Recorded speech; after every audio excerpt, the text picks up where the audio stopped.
Hi, everyone. I'm Mark Wisniewski, Senior Director of Biopharmaceuticals at UCLA TDG, and I wish to thank you today for joining us for our LA Best webinar series.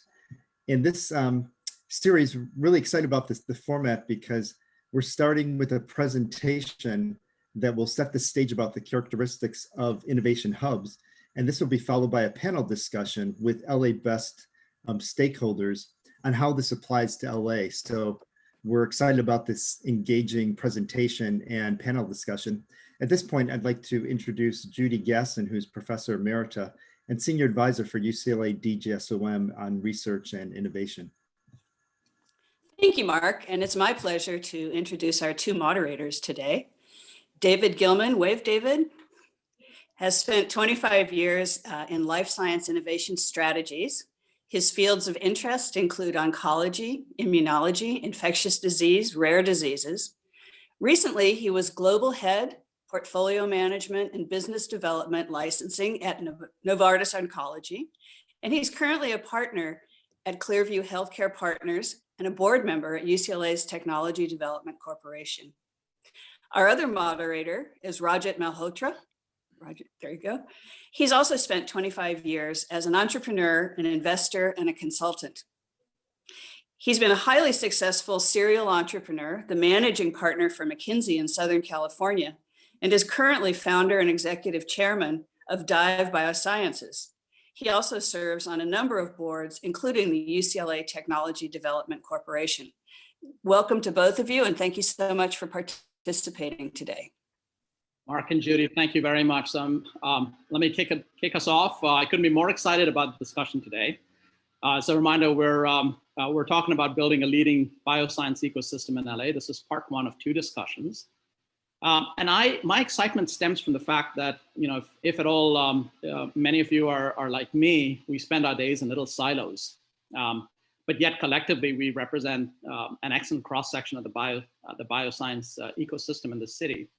So I see this opportunity in the next hour as an opportunity to step back and explore and imagine what might happen if we dream big for ourselves and our city. So I'd like to introduce the panel, and I'll introduce our speaker, but I might call on each of the panelists to introduce themselves, starting with Ildiko, if you wouldn't mind. Hi, everyone. It's really nice to meet you and to be here. I am at City of Hope. I serve as the Chief Commercial R&D Officer. My background is as a physician scientist, started career in academia at University of Pennsylvania, and then spent a number of years in both large and small pharma in various clinical development and wider spanning roles, as well as recently a graduate of Wharton Executive Education, and have been at City of Hope for about a year now, overseeing the commercialization of our innovation, of our internal R&D efforts. Thank you, Ildiko. Jessica? Hi, good morning. Thanks for having me here. I'm Jessica Droge. I currently head up the search and evaluation group within the business development group at Amgen. I've been doing that for about 10 years. We cover different therapeutic areas from oncology, autoimmune diseases, all the way to technologies and platforms, cardiovascular, neuroscience, and nephrology and bone. Before that, I actually had 18 years of clinical development experience, and that's starting during my grad school days, working with the CDC in infectious diseases, and then moving through different therapeutic areas. So thanks for having me, and I'm a two-time UC graduate, UC San Diego and UCLA, so very happy to have this conversation. Well, thanks for joining us, Jessica. Hallie? Great, thanks so much, Rajit, and great to be here with everyone. Thank you for hosting this panel, Mark and Judith. So I'm a principal at Alexandria Venture Investments. We are the corporate venture arm of Alexandria Real Estate Equities, which is one of the largest life science real estate developers of lab space in the country, and with a focus on key biotech ecosystems and clusters. And one of the newest that we're really excited to grow Ildiko being LA. As part of my function as a principal, I oversee investments for early stage life science companies for both Greater LA and also our San Diego regions. And before this, I was at Polaris Venture Partners in Boston, where I worked with a team specifically investing in early stage companies out of the academic institutions in the local area. So great to be here with everyone. Thanks, Hallie. Robert?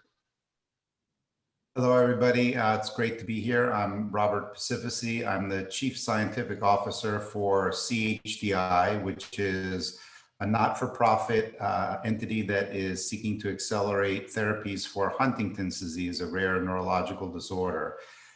We run a fairly sizable virtual organization where we have about 100 people who work within the four walls of the foundation in New York, New Jersey, and here in LA, where I'm based, and support a global network of about 700 individuals across the research pipeline from early basic discovery on through clinical development.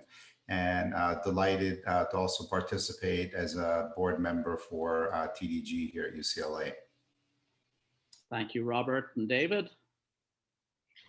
Terrific. Thanks, Rajit. Dave Whelan, CEO of BioscienceLA. We're the innovation catalyst for life sciences here in the LA region. Joined the organization earlier this year.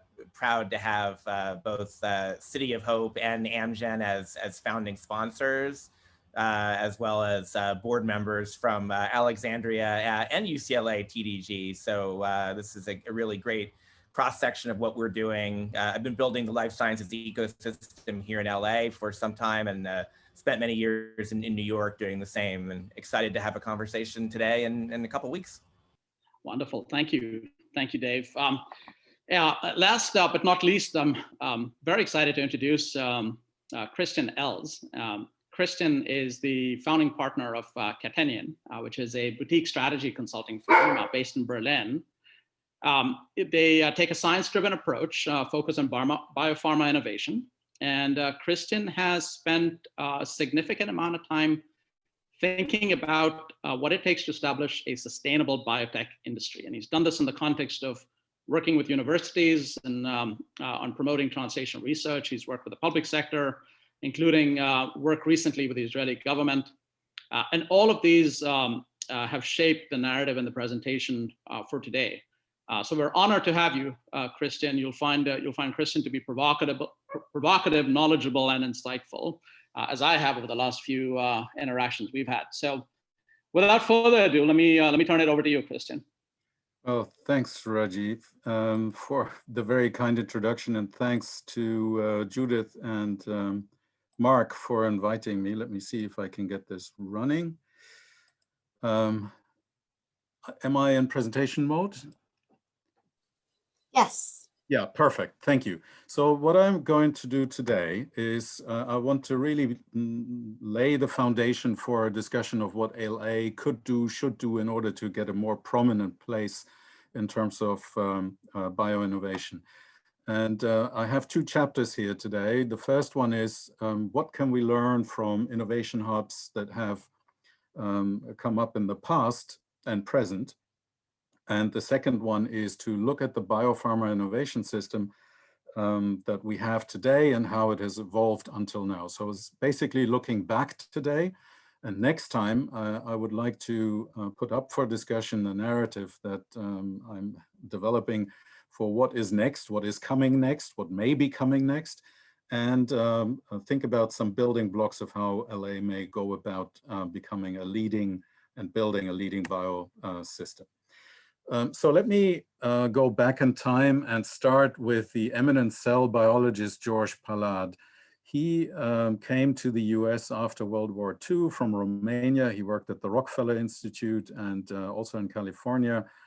And when he came to the US after the Second World War, he really felt privileged to work in biology in the US. And he called it like, it's the golden age of biology. And at the end he won the Nobel Prize, by the way, in 1974. So, you know, he's one of the top scientists of the second half of the 20th century. And towards the end of his career, in the late 1990s, he wrote an essay which he called The Tides of Genius, which struck me a few years ago when I was looking at literature about creativity. And in this essay, he looked at innovation clusters in the arts and of course in the sciences, and drew comparisons between the two and tried to understand how they come about and why they emerge and why they fade. And of course, he said, well, I came to the US in the second half of the 20th century. It's the part where biology was dominating. In the first part of the 20th century, in the science domain, it was physics, and it was not in the US, it was in Germany. And similarly, in the arts, he was fascinated by Renaissance Italy from the 14th to the 16th century for painting, sculpture, and architecture. We'll see a little bit of that in a second.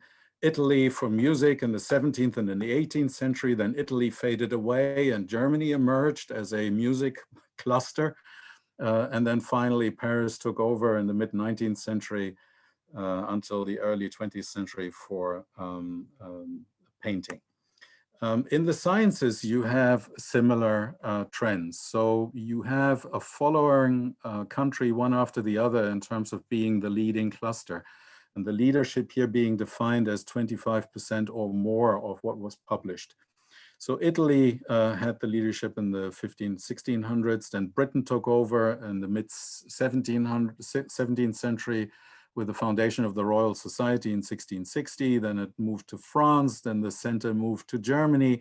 The Germans lost it because the Nazis basically drove out all the best scientists who tended to be either socialists or Jews or both.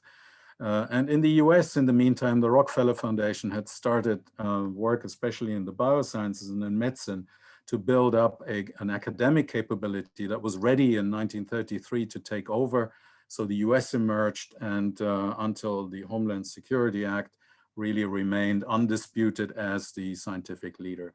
Now, what's interesting about this analysis, it comes from two papers. One was published by a Japanese guy in 1962, and you may be forgiven to think that he probably hoped that Japan would be the next scientific center. And then in 1985, two Japanese scientists unearthed this paper and basically did the same, hoping for China, and confirmed the historic analysis. And China, as a matter of fact, but that's not the topic for today, is very likely to be the next science center on a global scale. So back to Pallade, and he was interested in Renaissance Italy, as I mentioned. So he basically realized that you cannot, there is no recipe to make a cluster.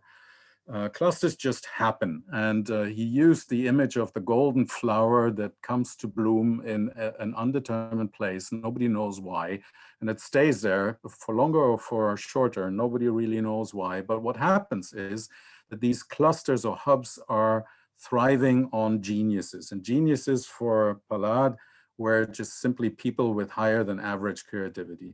And he characterized these people as craving recognition, thriving on inspiration that they gain from others, and assembling in places where other creative minds assemble and get together so that they could not only compete, but also collaborate. We call this the brain drain, coming into a cluster where, you know, everybody who is really good really wants to work in the same place.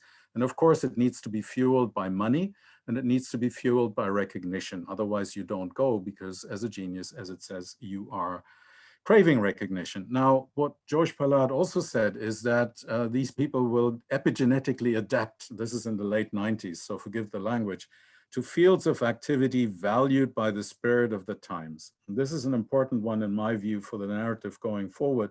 We need to understand how the spirit of the times is changing and has changed in the past, and why and what people take for role models, and what they will do if they are specifically gifted. Now, one of the early Renaissance clusters in Italy was Siena. And Pallade was really struck by the fact that recognition for leading artists was coming from the entire population.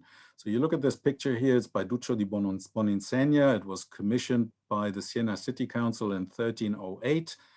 And 3 years after it had been commissioned, it was carried from the artist's workshop to the cathedral. And Pallade says the streets were lined with cheering crowds. We have documentation of that. And he asks the question, why is this so different from what we are seeing in science? There were no people lining the streets when the double helix was found in Cambridge in 1953, or when the somatostatin gene was cloned at City of Hope, or for the Human Genome Project. And that's also a point which I would like to take up later in the second session. Now, coming back to Siena, this is the cathedral with Duccio's painting was commissioned for, and it was ready by about 1264, so 50 years before the commissioning of the painting. And then something very interesting is happening 20 years after the painting was commissioned. The good burghers of Siena decided that they wanted to build the biggest cathedral in Italy. So they had this cathedral standing, which you can see here up on top. And they basically decided to build a new nave, which would have made this, turned this cathedral into the biggest church in Italy. And hopefully, I think they were imagining also, as a result, to create the biggest arts cluster. But it didn't quite turn out that way. One of the things that came in between was the Black Death in 1348, which killed about a third of the population. And the church nave, the new one, never got beyond this ruin, which we can still marvel at today when we travel to Siena. So the lesson here is bigger is not always good or enough for halting the fading away of a biocluster, of an innovation cluster. And if you look at what happened, then you can see that Siena really sits in the middle between Florence and Rome. And I think the people in Siena overlooked the fact that there were two new clusters emerging and basically drawing money and talent away from their town, first to Florence and Rome, and later in 1449, when the Medici lost power, to Rome, where it stayed a little bit longer, driven by the papacy and the cardinals and the papal court. So this is just a little bit colorful looking back into the past. Let's come to where we live today. And the leading biocluster today is Boston in the US. We'll see this in a second with some numbers. And if you look at it, it really started in the 1980s with Wally Gilbert, Nobel Prize winner, who started gene cloning there. I would say there were three really catalyzing events. Novartis deciding to set up their new research institute in 2002, then Alexandria moving in to Kendall Square and building lab space, the government, Massachusetts government, raising first $1 billion and later $1.5 billion to support the emergence of the biocluster, and a lot of VC money. But if you think a little bit in terms of context, this didn't happen because somebody decided, no, we want to build a cluster in Boston.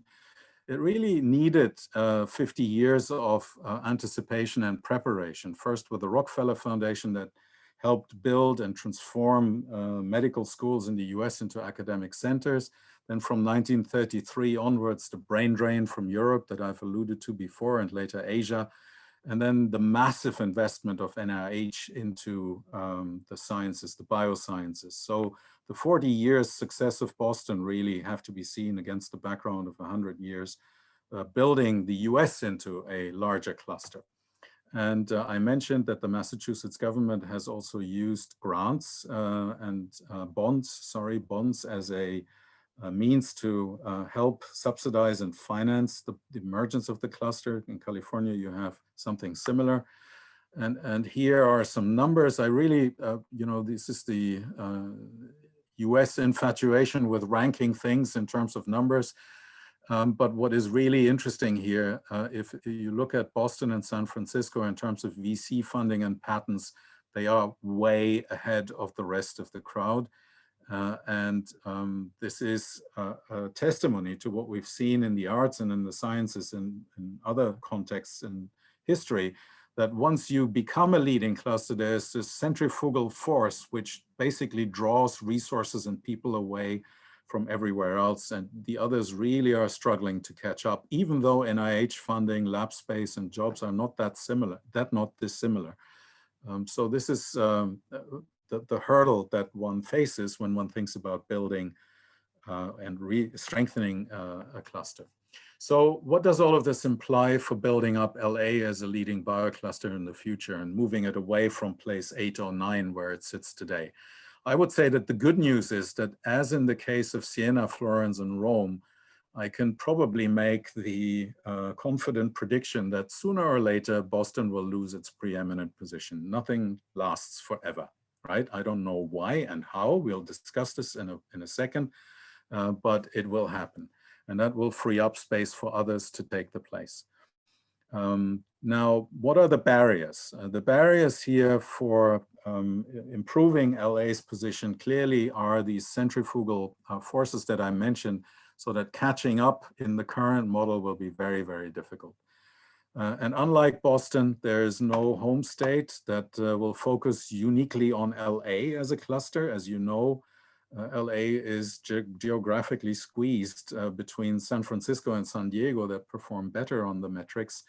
And it's in a way not unlike Siena, the way it is positioned, which doesn't mean it will end up like Siena.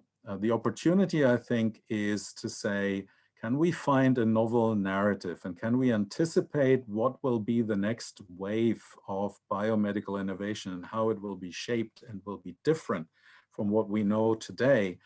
And can we become and position LA, the county, the larger region of Los Angeles, as a pioneer for this next wave, and thereby lay the foundation over the long term, because all of these things take a lot of time, to have a stronger position in biomedical innovation in the future. All right, so that is looking at innovation hubs. It was a little bit more colorful than what will follow. But let me look now at the evolution of the biopharma innovation system and really lay the foundation for the narrative that I will try and develop next time for what may be coming in the future.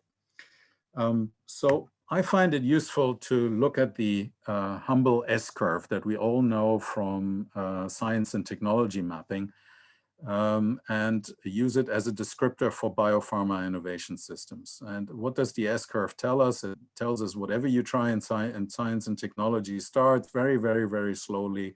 There's lots of problems, nothing really works, and then it starts improving and it starts accelerating until it's taken up by the scientific community, if we start from there, and finally flattens and is superseded by the next curve. Now, all of this takes place in terms of decades.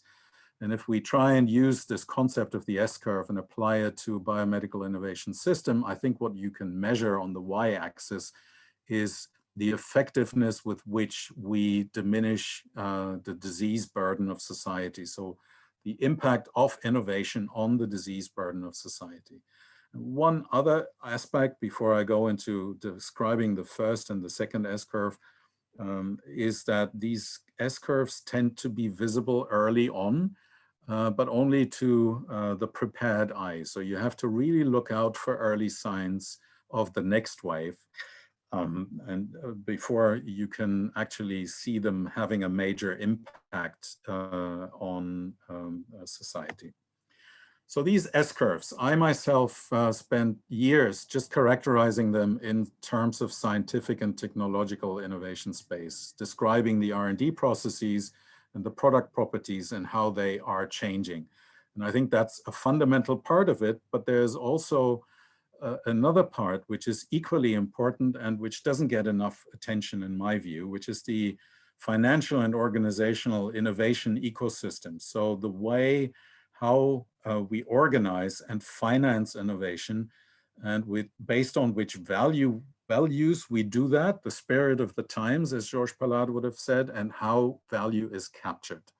And I will use this framework to discuss briefly the first S-curve for biopharma, which I think took off in the 1930s and peaked in the late 1970s. And the trigger really was here the application of instruments from physics to molecular biology and chemistry, which allowed the industrialization of what previously had happened in pharmacies, basically compounding pharmacies. It happened in Germany with the sulfur drugs. Germany and Switzerland at the time were the leading places. And in terms of the scientific and technological innovation space, I think we can say the scientific approach was largely based on phenotypic screening. We didn't know the targets. We didn't really know why something worked or had a biological effect. It was enough to realize it did, and then to take it forward and try and test it in populations. We had basically small molecules to work with. The target populations for which we developed these drugs were largely arbitrary, based on largely arbitrary disease definitions, very heterogeneous populations. Think about diabetes, which we today know is diabetes type 2 is caused by 20 different pathways. So each of these have groups of patients have different etiologies. And if we want to treat them and prevent their disease from emerging and worsening, we actually have to think differently about each of these groups. This is not one disease. These are 20 diseases. That's what we call precision medicine today, but they didn't until the last, I would say 30, 40 years ago.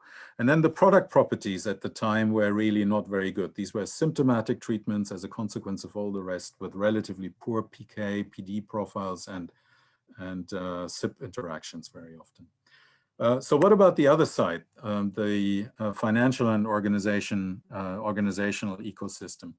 So this was really innovation driven mainly by relatively small pharma divisions of chemical giants. Think of Höchst, Bayer, Ciba, Geigy, Sandoz, Schering, often in Germany.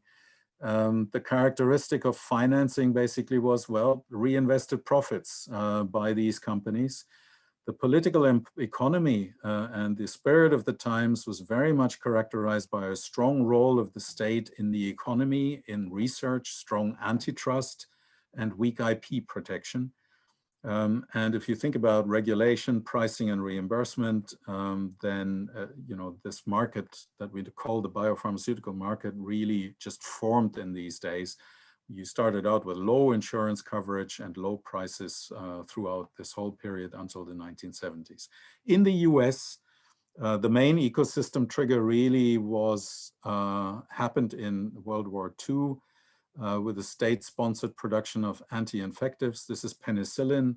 The Office of Scientific Research and Development, a government agency, handed out licenses and CMC support for penicillin to 17 firms, which all became leading players until they started to disappear by merging with each other in the 1970s and 80s. And on the regulatory side, we have the phthalate scandal in 1961, and before that, the sulfanilamide scandal in 1938, which led to the creation of tough requirements for safety and later efficacy. Spirit of the times. I think this is a topic that I really don't want to I want to make sure to put enough focus on. Do you remember Jonas Salk? I think this is a good time to remember him as we go through this pandemic. He was the creator of the polio vaccine in 1955, which was tested in clinical trials involving more than 1.8 million children. I mean, this is quite amazing. Now, this gentleman never filed a patent. He had no shares to sell on the day that it was announced that the polio vaccine was working.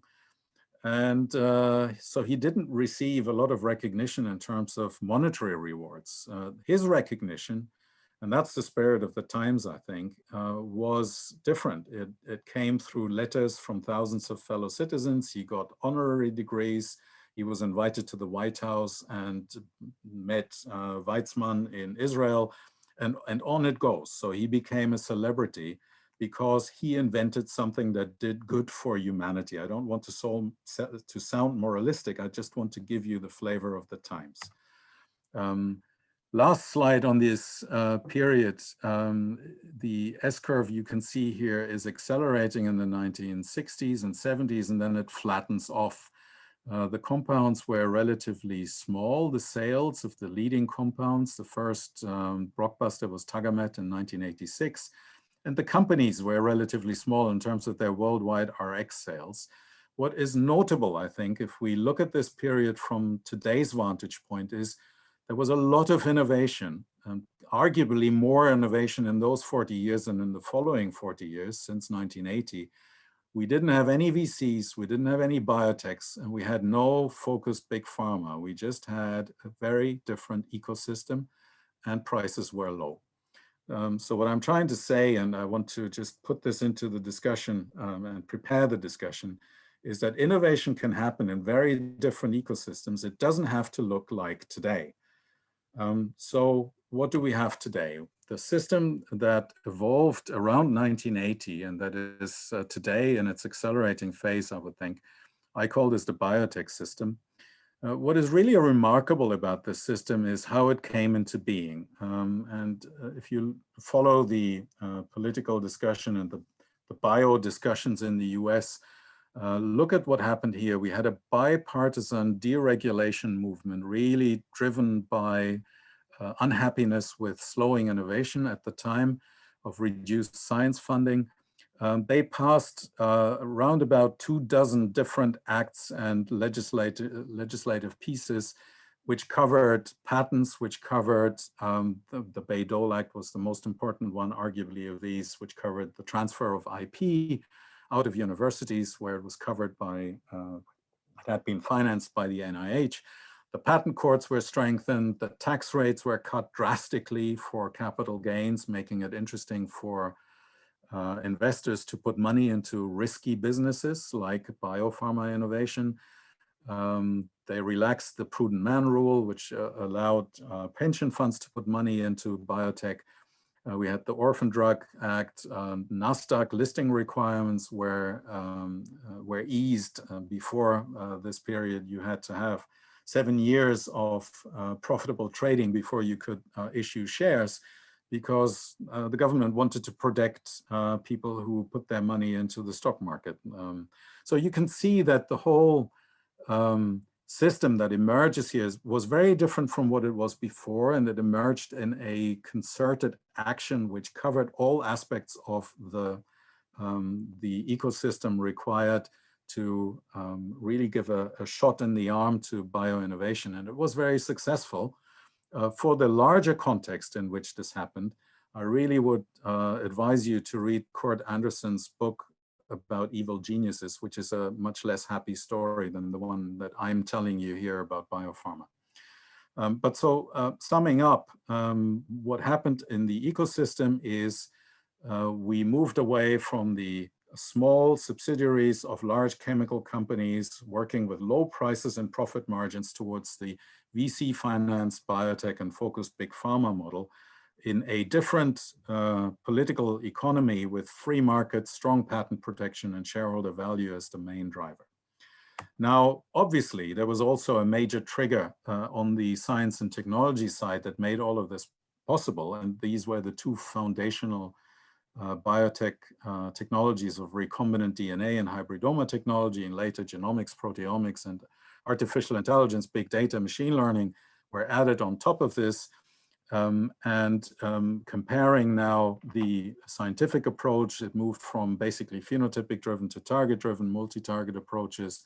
We added lots of different technology modalities or platforms to the small molecules, which are still dominating, but not alone anymore. Target populations with precision medicine are becoming increasingly stratified, and the products are becoming better, disease modifying in part, and increasingly clean and efficacious. So I think if you look at this, the policymakers around 1980 wanted innovation, and they got innovation, right? I mean, especially in the last 7-8 years, we have seen an explosion of approvals, an explosion of first approvals in terms of modalities, really amazing progress in science and technology with increasing innovation levels, which leads me to think that we are really now still in the middle of the accelerating phase of this second S-curve. And we could stop here and say for the next 10, 20 years, there is no worry about the future, everything is fine. Now, I think that if you just look at the money flows, that is a justified way of thinking, because this year, in the first 8 months, the total capital raised for biotech, at the global level was $73 billion to one source here. And what is really astonishing is that you see the US accounting for 75% of this, and the whole of Europe and Asia Pacific actually gets less money, about 2/3 of what just the states of Massachusetts, and that's Boston and California, and these are the three bioclusters, San Diego, San Francisco, and UCLA and Los Angeles combine. So it's a preeminence of the US, and in the US, a preeminence of Massachusetts and California in terms of the money, and the money draws the talent and all the rest of it. There are a few problems, of course, and I'm going to talk about 2 or 3 of them in a little bit more depth. But first of all, when you think about sustainability, and when I was in Israel, they said to me, build a sustainable biotech industry. You can't build a sustainable biotech industry. There are only 5 companies that have been around for 40 years or 30 years, Regeneron, Vertex, Amgen, Biogen, and I think that's about it. All the others are gone. So biotechs are there objectively to make pharma a sustainable industry. And if you don't have a pharma industry in the country or in the cluster, then there is not much point of building a biotech industry. I'm exaggerating a little bit. There's also obviously a positive effect of biotechs on the local economies through jobs and multiplier effects, but you'll see in a second that that is not enough. I think if you look at the model today, you will realize that there's a lot of good ideas and in academia which never reach the clinic for lack of funding and know-how. We have too much investment that's driven by hype, rising price levels and valuations. It's financially driven. That's the spirit of the times. And if I look through my old Europe perspective and compare the financing of biopharmas in Europe with the US, the capital efficiency of what's happening in the US is very low compared to what we see in Europe. And then there's a very important point, I think, in terms of measuring the impact of the current model on the disease burden of society. The spirit of the times says, put your money where you can make a buck. And that means that everybody is focusing on the areas of oncology and rare diseases, which is great for the patients, don't get me wrong. And it's fantastic that that we can use these areas and these indications for new technologies, which often have to be tested first in patients with very high unmet needs because of the safety concerns. But what it means effectively is, and the numbers are approximate, is that we are spending 60% of our R&D budget on 15% of our disease burden. And that is something that clearly doesn't make sense in the longer term. If it comes to VC funding so the model of innovation funding, in Europe, we are, at least attentive observers are coming to the conclusion that the VC model doesn't really work. You can read this up later. These are quotes from 2 reports of economists in the UK who basically say the VC model is financed by the state through subsidies, and it hasn't given us a sustainable industry. We need to think about something else. So if you ask me why haven't we been as successful with biopharma innovation in the last 40 years in Europe and in Japan, as in the US, despite a very strong and comparable science base, I would say it's because we've never really fully embraced the spirit of the times and that has shaped the US ecosystem. Is the glass half full or half empty? We have an issue with pricing. So fantastic progress. Here's an example, immune checkpoint inhibitors. 45% of all cancer patients are now eligible for these immune checkpoint inhibitors, but only a quarter respond, which means that we have to treat 4 patients to have 1 patient benefit and the others only get the side effects. That is not satisfactory and payers are asking questions. Let me go over this. If you look at the increase in the price levels, which is one of the main drivers of financing the last certainly 25 years of biopharma innovation, then you can see on the left an analysis from Sloan Kettering in terms of the monthly average cost for cancer treatment. In the 2000s, it's about $1,000, and then it multiplies by 10 by the mid-2010s. And the recent analysis here shows a jump in average prices from 17,000 to 170,000. So whatever assumptions you make about remates and all the rest of it, the price level has increased 5 to 10 times in constant dollars. These are all constant dollar analyses. And what is interesting, and really, in my view, a sign of bubble psychology, is that there is no consensus that there even is a problem. And for me, really a leading example of this is Peter Kolchinsky, who wrote a really very nice book, which I can only recommend to you. It's the best book I've written about drugs in the US healthcare system. He looks at all the aspects which are wrong in insurance and all the rest of it. But what he doesn't see is the elephant in the room, which is the increasing price level that makes drugs basically unaffordable and leads more and more patients into not having access or leading to personal bankruptcies. Let me skip over the approaches that try to improve this system. And there are lots of these in the US. As in the US, there's space for everything. This is always a wonderful thing when we come from Europe to the US. There's space for everybody and for every idea.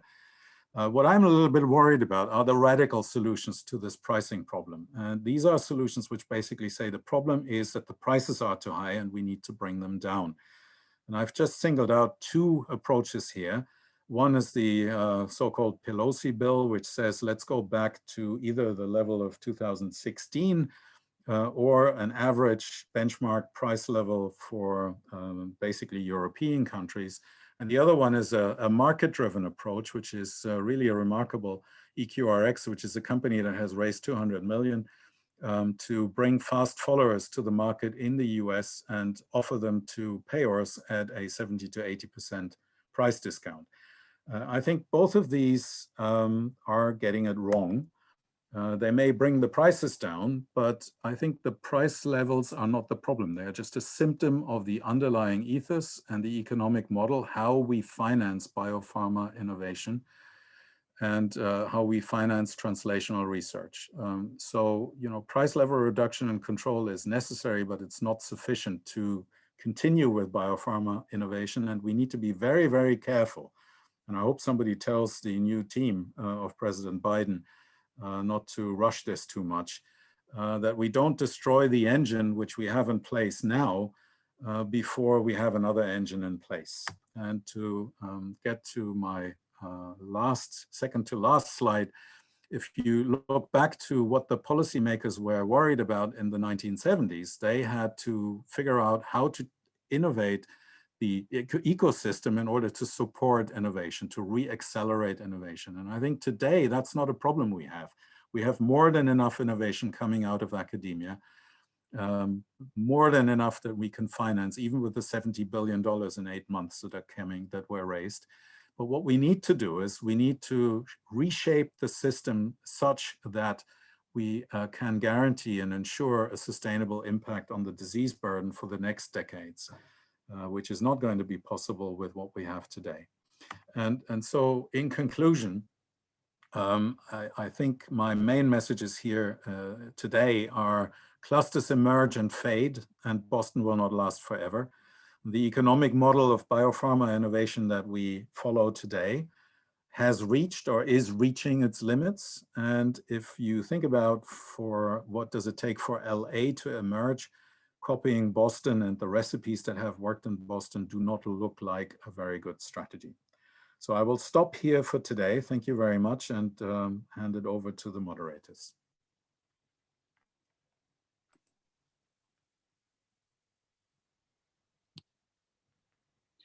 David, you're on mute.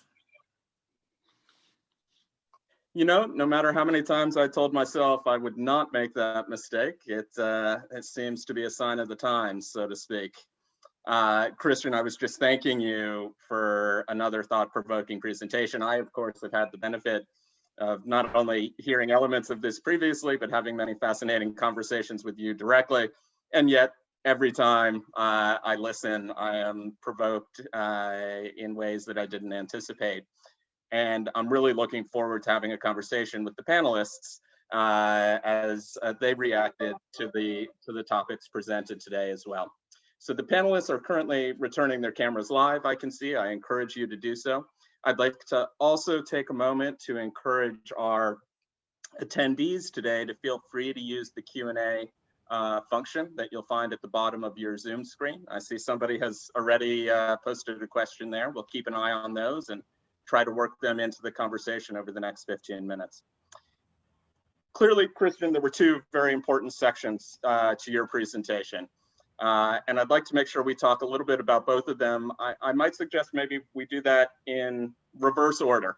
So we'll pick up where you left off, and then we'll come back a little bit to history and geography and brain drain and thinking about where the golden flower will bloom again next, in part because I think that may be a nice bridge and transition to thinking about your second webinar that's coming up on December 4th. So let me pick up where you dropped off. And Robert, a little bit of fair warning, I'm thinking this initial question, may be coming your way first. But you made a very compelling argument with respect to the spirit of the times, its positive effects in driving innovation in the United States disproportionately, given our full embrace of the VC model. But also the limitations and challenges in terms of its ability to really meaningfully address the burden of disease in society. Robert, the reason I want to ask you a question is clearly you've made a decision that in the service of Huntington's disease, the traditional VC-backed biotech model and drug development approach that we see embraced more broadly in Christian's presentation was not the way to go. I'm curious to ask you a little bit if you see the same when it comes to pricing. Do you accept Christian's argument to a degree? I'm paraphrasing, I apologize, Christian, that we push that pricing model to its limits in rare diseases. Yeah, so thanks for the opportunity to respond. I think that while I would be naive not to recognize that money plays a role in drug discovery, a big enabling role, I think sometimes we conflate the issues. I remember very early days at Amgen when EPO was being considered as a potential product opportunity, and the global market was projected to be somewhere on the order of a few $1 million. Okay, so they got it a little wrong. And I think that, the way we've been thinking about it, and of course we have a very unique situation with very generous private donors, is more at looking at the opportunity for whether or not something is an unmet medical need, and Huntington certainly is, and whether or not it's ripe for drug discovery, because a big part of the driver for the cost, as we've discussed in previous meetings, is the failure rate. I think oftentimes we try to jump into diseases that are just not ready, to have a drug discovered for them. So I think, when you have the opportunity, as we do, a monogenic disease with 100% penetrance, to see if you can leverage what's known about what's broken to see if you can fix it, there are often very handsome rewards. We've now seen the foundation-funded model yield products in cystic fibrosis, in spinal muscular atrophy, in ways that I think are, quite profitable, that are driving the next generation of products. And so I think now, it's not, I view it as and logic, not or logic. I think that the not-for-profits and the voluntaries are a welcomed addition to the R&D landscape, and can hopefully, play a role in de-risking projects, so that then the folks that ultimately need to turn a profit can jump on and take the baton the rest of the way. Thank you, Robert. Thanks, Robert. David, would you mind if I moved a question into the first part of Christian's conversation? Please do. So in one of our prep sessions, Robert, you'd made the comment, the null hypothesis is we don't actually need another biotech hub. And my question to you, Dave Whelan, is I'd love for you to respond to that, particularly since you spend your day job, catalyzing innovation within life sciences. Do we need another biotech hub? Yeah, it's a great question, and I think this broader question has been asked a lot over the past several years from a standpoint of looking at Silicon Valley and sort of the tech ecosystem there, and this question of do we need another Silicon Valley? And I think what we've seen in tech in general, and we're definitely seeing in life sciences, health tech, is that as investors are becoming more geographically agnostic, as there's more of an opportunity to unearth innovations at different institutions, and frankly, maybe not so much in biotech, but in medtech and digital health, there's the ability for individual entrepreneurs to be building companies from a garage, from a WeWork, from a whatever, pretty much, anywhere. And look, we're all on Zoom right now, and we can collaborate that way. And so I think the idea is we certainly want to invest in people, invest in companies, invest in innovations where the people are, and start to build ecosystems all over the place that will ultimately be more connected, via Zoom, via other collaborations. And so that's my long way of saying, we absolutely should leverage the amazing resources that we've got here, attract more capital, and start to build something that can be part of the network of ecosystems, if you will. So David, let me pick up on that. Clearly, you have an entrenched, vested local interest, which I'm glad you do, and we're here to help you in any way we can. Hallie, maybe a question for you, as you are, of course, in the business of spotting those opportunities as they are beginning to blossom, but with a little bit more of an agnostic geographic viewpoint. And yet clearly Los Angeles is a priority for you at the moment. Can you share a little bit more about why? What is it that you look for and see in the LA County region more broadly that makes it appealing from Alexandria's perspective? Sure. Number one, when we think about biotech clusters, or the institutions, and those are both on the academic front, which are really the engine of innovation, but combining that with industry talent. And so, the presence of Amgen locally, which Jessica will speak to, as well as the emergence of Kite and other pharma. You need those two combined. Just having that academic milieu is not enough to provide an infrastructure for growing biotechs. So that's number one.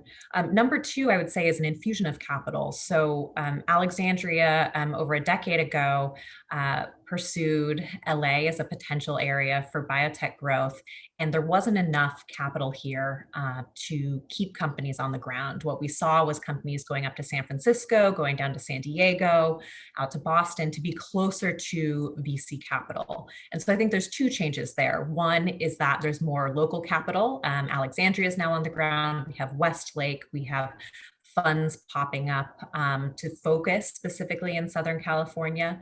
And two, the kind of ability for VCs that are not here to be more open to investing in areas that are not specifically in their regions. So I think those two things combined for us really kind of triggered this outlook of this is a growing place for biotech. To Christian's point, it takes a long time to develop a cluster. In New York, we were one of the first to build small lab space over 10 years ago, and it's taken over a decade to really see VC capital infusion get to where it is. So, we're in it for the long game, but at the end of the day, the foundation is there to have a really solid cluster. Thanks, Hallie. Hallie, you mentioned Amgen, and Kristen had mentioned the role Novartis played early on in the creation of Boston as a hub. There's also a question from the audience, Jessica, that's coming your way, which is why is it that Amgen, and having been in SoCal for the last 30 odd years, hasn't created an ecosystem in LA, as Novartis did in Boston, or Genentech has up north? It's a great question. And we actually would love an ecosystem to be surrounding us. We actually have put in a lot of effort in terms of trying to build that ecosystem. But as one company, you can't do it alone. We have the advantages of having a lot of universities, public and private in the area, manufacturing, we have the talent. But for a variety of reasons, and I actually think historically a lot of it has been geographic as well, that we're just such a spread out area that the density that has, I think, had been one of the key components of the hubs in Boston and San Francisco just hasn't coalesced. Amgen itself has actually put in a lot of effort. Recently, we've actually spun out some of our pipeline programs. And one of the requirements was that actually the company had to stay in the local area. So, and then we've been working obviously, you know, with David Whelan's group, the BioLA, creating that, trying to really ensure that and bolster the infrastructure in the area. But what is that area? It's Ventura County, it's LA County, it's Orange County, maybe leaking even a little bit of San Diego. It's a phenomenally broad area, but I do want to say that which we should look at the positives in terms of what does LA have in that greater LA area. We have actually, if you think about it, the leading innovation in terms of new modalities and platforms. It's actually all here. We have Xencor, which has like leading antibody manufacturing and development work. We have Atara, we have Kite, cell therapy work, Amgen obviously in the biologics as well as small molecules, Arrowhead and Pasadena in terms of siRNA. So we have all of these cutting edge innovation opportunities, as well as the tech. We have tech industry here. We have devices down in generally mostly in Orange County. So there is the chance. And I think I go back to Christian's question maybe in terms of how do we define a hub? So we need to redefine what is needed. I think with the pandemic, and I think everybody's been affected by it the same way, remote working actually works. And we've been able to leverage all the technology platforms to make it work. That being said, thank goodness there's Alexandria real estate, because you actually do need people to work together, especially in the laboratory and manufacturing. So I think we could have a redefined definition of a hub and bring in all of the vast technology and innovation that's accessible in this greater area. Thank you, Jessica. So, May just jump please, Robert. One quick sentence, which is I totally agree with everything that Hallie and Jessica said. And maybe, you know, in terms of the emergence of companies that are incredibly innovative, of the academic institutions being the source of a lot of that innovation. And I guess I think we'd be remiss not to give a shout out, not only to the overall increase in quality of innovation, but also the willingness to work towards its commercialization. I mean, I think TDG at UCLA represents a real shift in mindset, that it's not just that we've got a bunch of smart professors who are doing good work, but that it needs to be packaged, promoted, protected, and driven, you know, if it's ever going to have any hope of seeing the light of day and of becoming the substrate for commercialization. So I think what UCLA has done with hiring of Amir and of forming the TDG and its board is really remarkable, and I think a good model for everybody else to take a look at as a way of catalyzing the potential formation of another major hub. I just wanted to jump in briefly to, and thank you, Robert, for that compliment, because I think the change with TDG is that we really are endeavoring to align with the business models so that the structures of our agreement are reflective and really support the startup model, such that if it's sponsored research or license, it needs to be aligned and not driven by different types of IP or research, but looking at where the value is going to evolve from it. Just as a side note, Everybody's confirmed for for the panel discussion until 11:15, so we welcome our attendees to stay and continue the discussion. Thank you. Wonderful. Thank you, Mark. The last thing I wanted to do was to cut this conversation off. And Mark, I'll extend my thanks as well as somebody who spends much of his life licensing innovation. I certainly echo Robert's words and the criticality of those actions and streamlining efforts to catalyze the sort of ecosystem that we're striving for here in LA. I do want to turn to you, Ildiko, for a moment, a little bit, in thinking about the sources of innovation, the centers which take and translate that innovation, and ask you, a little bit the tough question, perhaps, as we begin to think about pulling all these pieces together. Jessica did a very nice job of laying out all of the available resource that does exist in the broader LA area. And Christian, I think you put the right challenge, which is, what is the narrative? How does this all fit together? And how does it fit together within the spirit of the times? We talked about the COVID changes to the world we live in. We looked at your S-curves and a good stimulus as to what may now layer on top. And I'm curious, Ildiko, a little bit, your thoughts on how this pieces together in a unique fashion for the LA area. Thank you, David, for that question. As you all know, I'm a transplant now to the West Coast for the past year, really coming from the East Coast, from the tri-state area, where a lot of recent innovation has been happening, and kind of coming to LA, what really impressed me was this huge geographical separation. Now, what brought me here was of course, City of Hope, and what I saw here, the foundational innovation, the excellence in clinical care, that compassionate care, and really feeling like leading with heart this biotech innovation and commercialization can happen.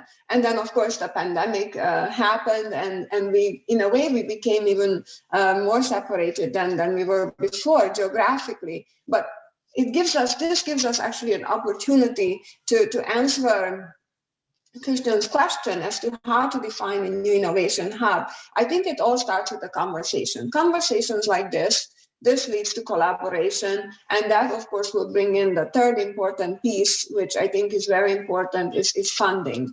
So, for example, to pull together, what pharma does well, what biotech does well, we try to put that in the center at City of Hope. So, of course, we have foundational innovation, over 1,000 investigators, doing amazing work, but really to look at with the lens of commercialization, and specifically how to help patients the fastest way. When I was practicing and taking care of lung cancer patients, my patients couldn't wait till the checkpoint inhibitors became approved, and even then, as Christian presented, only a small portion of them can benefit. So what we want to do is we want to look at the innovation and put it on a fast track, really using the drug development model from industry.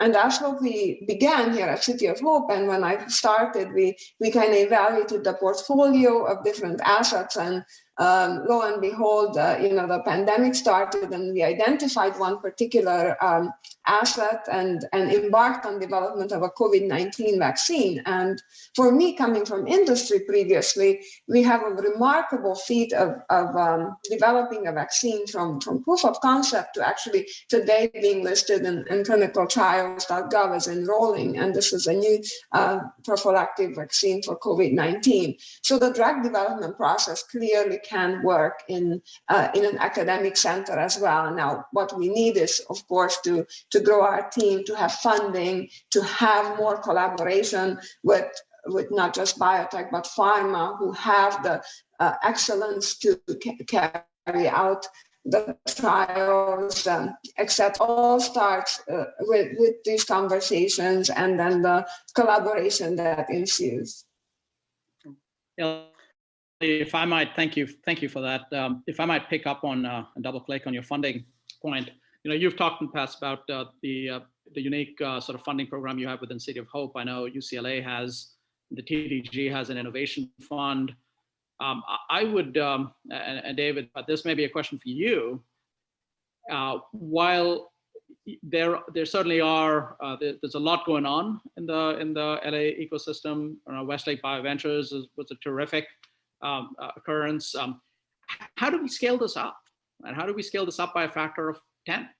Yeah, and what's really important, I think, whether it's funding, space, or talent, all of those need to be scaled. And what I think we really need to build more of is this idea of sort of a scaffolding or step function, because whether you take any of those funding, space, talent, each of them requires you start from one person, you're bringing in some funding, you're bringing in more funding, you step up, people and space.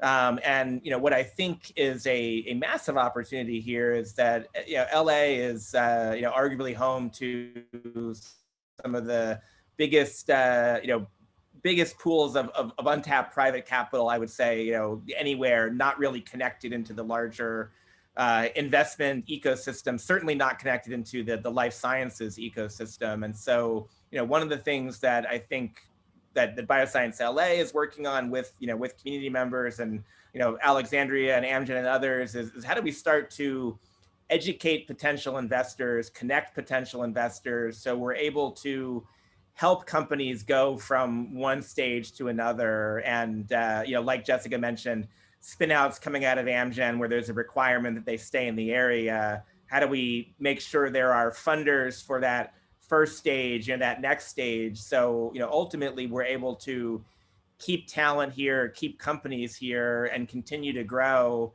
while also building connections with other, other areas. So in the past several months, while I've had lots of conversations with investors, new investors and old investors here in LA who want to keep money in companies here in LA, there's also a wealth of investors, Bay Area, San Diego, New York, Boston, internationally, who are looking very closely at Los Angeles as a place where they can start to fund businesses, finally comfortable that they can stay here. They don't have to, move to the Bay Area just to kind of move forward. So we've got a good starting point. We need to make more connections and kind of take away some of that friction in the system.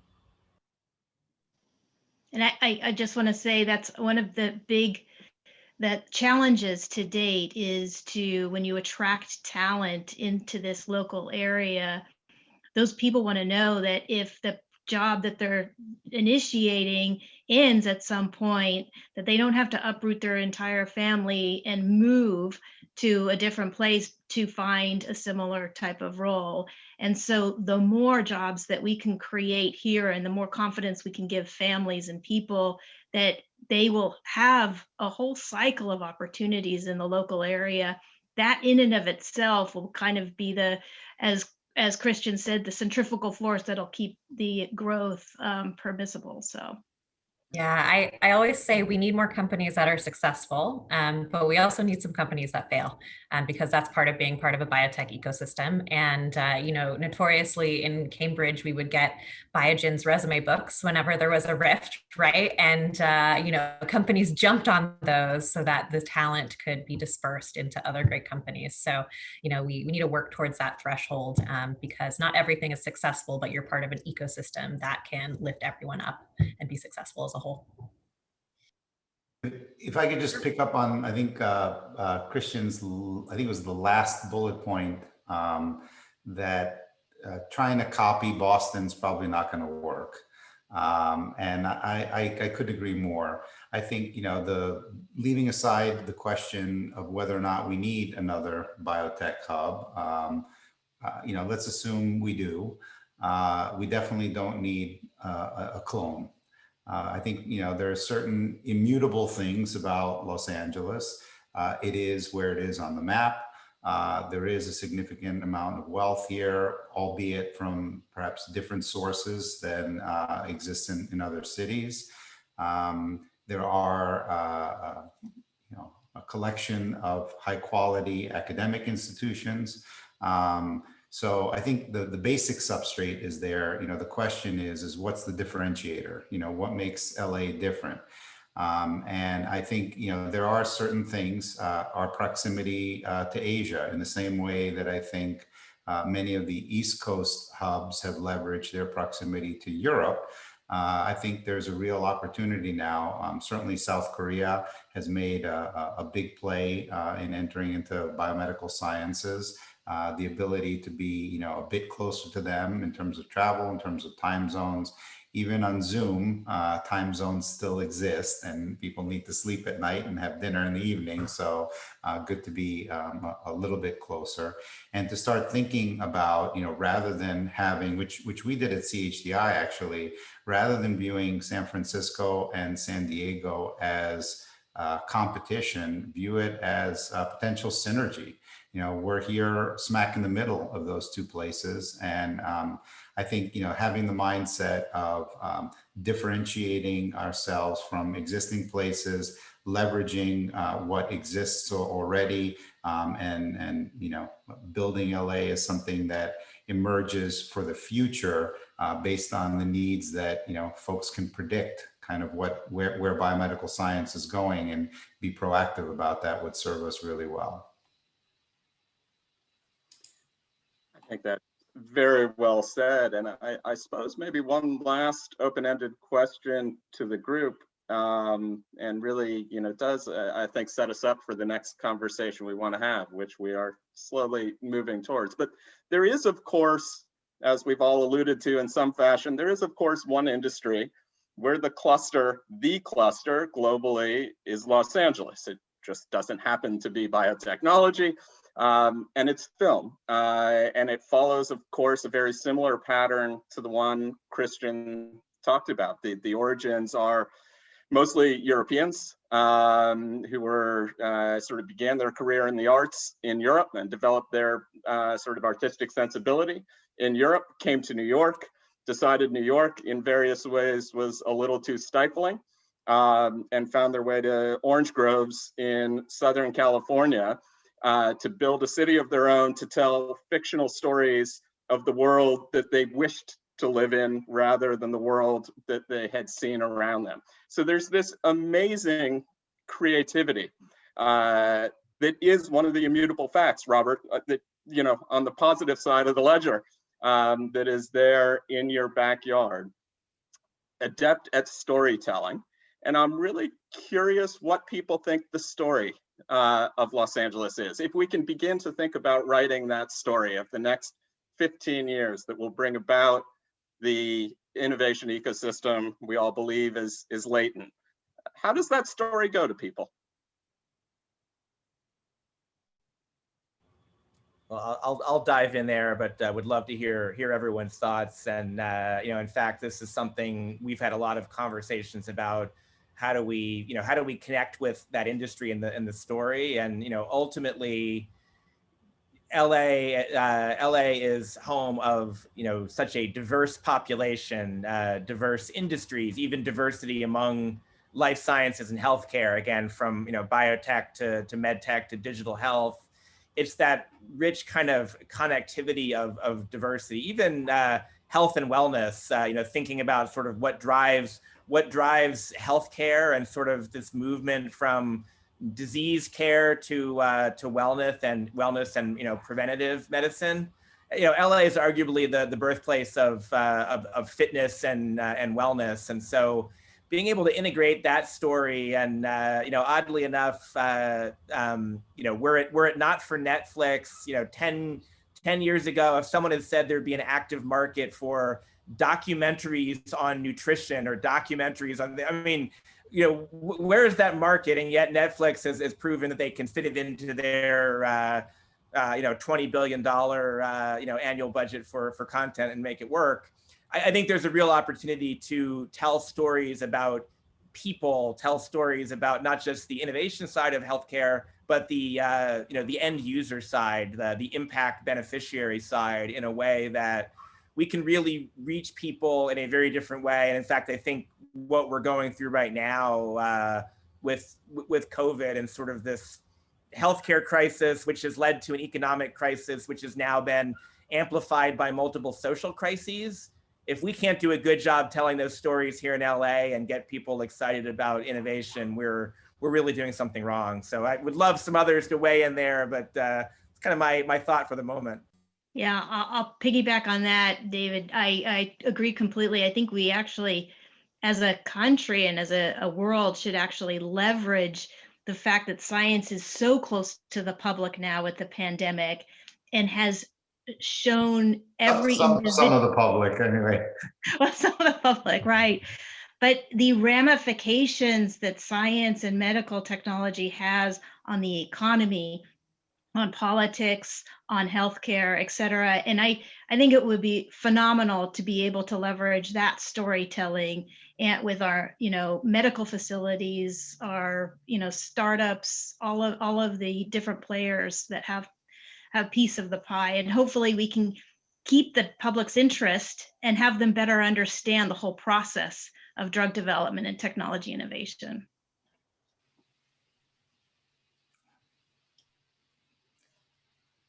Well, I think, nothing succeeds like success, and a big element of a good story are the successes. So, thankfully there are a few things that I think, there's no argument had their genesis here in the greater Los Angeles area. They've overcome the villain. In our case, it's unmet medical need and human suffering. And to build on those and say, it's not a pipe dream, it's possible, and we'd like to make it happen again and again. Well said. And I think an appropriate place to pull this to a close with a reminder to all of us of why we do this.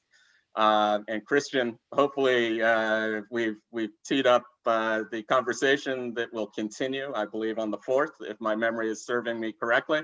And we'll be able to take this storytelling to the next level. I want to thank everybody for their participation. To the audience who gathered, unfortunately, we can't be in the same room, but we look forward to having you join us again in the follow-up discussion. And in the meantime, if there are questions, thoughts, they can be routed to us certainly through TDG, and we will have more next time. Thank you, everybody. And as usual, the sequel, I expect to be even more scintillating than the original character introduction. So look forward to seeing you in 2 weeks. Thank you. Thank you. Bye, everybody. Bye. Thank you. Bye.